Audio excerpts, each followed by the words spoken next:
Et salut tout le monde, on se retrouve aujourd'hui pour une nouvelle vidéo, donc une vidéo présentation d'une espèce. Donc je vais vous présenter mon Boa capensis albinos teigatius.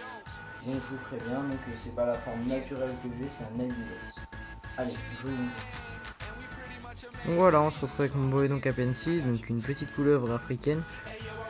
Pour les mâles, sa taille est de environ 60-80 cm. Pour les femelles, elles seront plus grosses et avoisineront entre 80 et 1 mètre. Certains spécimens dépasseront les 1 mètre bien sûr. Donc c'est une petite couleuvre très intéressante. Donc de par son comportement, elle est assez curieuse. Elle utilise vraiment toute la place qu'on lui propose. Lors des manipulations, elle se montre très calme comme vous pouvez le voir, hein. Aucun signe d'agressivité comme certains pourraient dire, mais je dirais plus de peur. Donc vous pouvez voir des couleurs vraiment spectaculaires, hein. Des motifs vraiment très jolis. Donc comme je l'ai dit, cette couleuvre est originaire d'Afrique. Elle, je la maintiens avec des températures d'environ 29-30 degrés. Donc elle va, ce spécimen là qui est un petit mâle va passer dans 60 par 50 par 50, donc le terrain de python qui sera entièrement désinfecté. J'espère sous peu car il commence à faire une petite taille quand même. Et mon python aussi, donc j'espère que je vais bientôt pouvoir commander le terrarium pour mon python. Et donc proposer à celui-là un beau terrarium mieux que sa fauna. Donc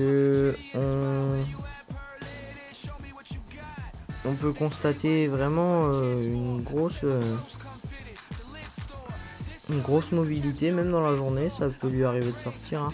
Même si je pense, il me semble que c'est un animal quand même nocturne, hein. Donc je l'ai acquéri il y a assez longtemps quand même, puisqu'il tenait dans ma main quand je l'ai eu, donc il tient encore, hein, mais c'est tout de suite plus compliqué. Donc ce spécimen est... Je sais pas si tous les spécimens sont comme ça, mais le mien est vraiment cool. Enfin, il est déjà arrivé qu'il y ait des petits soucis avec, et pour le manipuler, j'ai eu aucun souci. Donc c'est une espèce que je recommande vraiment aux débutants. C'est calme, ça mange bien, mais à part petit, ça peut être un peu chiant à démarrer, mais je pense que ça va, parce que moi déjà je l'ai eu assez petit, et puis bon bah j'ai un peu eu du mal au début à le faire manger, mais ça c'est relativement vite, il s'est relativement vite alimenté sans souci, hein.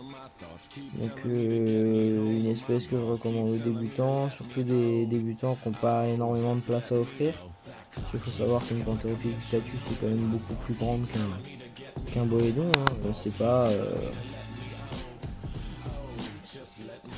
un petit serpent non plus, hein, donc on peut les acheter tout petites, mais il faut savoir que ça prend des tailles assez grandes, donc il faut vraiment se méfier de ça, pas se faire surprendre par la taille que ça peut faire adulte, et prévoir vraiment de la place. Donc celui-là, hein, 60-50, 50 sera très bien, hein, donc s'il grandit plus, bien évidemment, je le passerai dans la 80, 50, 50, qui sera son terrain définitif, même si je pense que le 60-50 par 50 sera peut-être son terrain définitif. Donc voilà, actuellement ce spécimen fait à peu près 80-90 grammes. Il mange de la petite sauteuse, enfin de la sauteuse correcte quand même, hein. Et refuse aucun repas.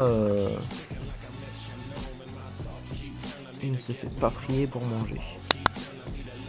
Donc voilà tout ce que je pouvais vous dire sur cette espèce. Je précise, ce n'était pas une fiche d'élevage que je fais dessus.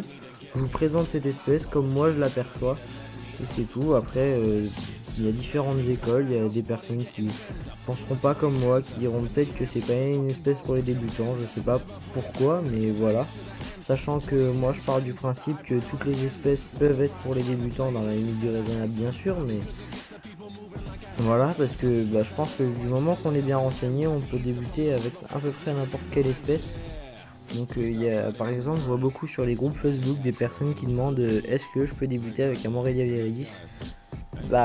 Personnellement, j'ai beau pas avoir de Morelia viridis, je pense que si on se renseigne bien, si on connaît bien l'espèce, il n'y a pas de souci pour en acquérir un en premier.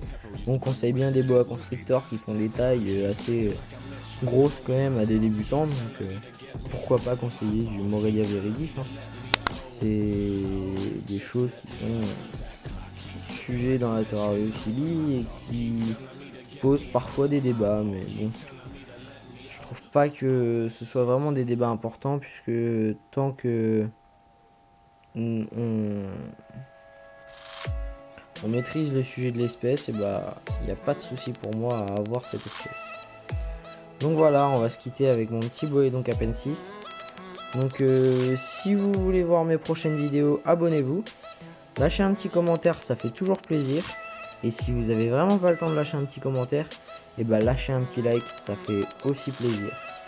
Donc n'hésitez pas à partager cette vidéo. Comme toutes les vidéos de ma chaîne que vous pouvez partager.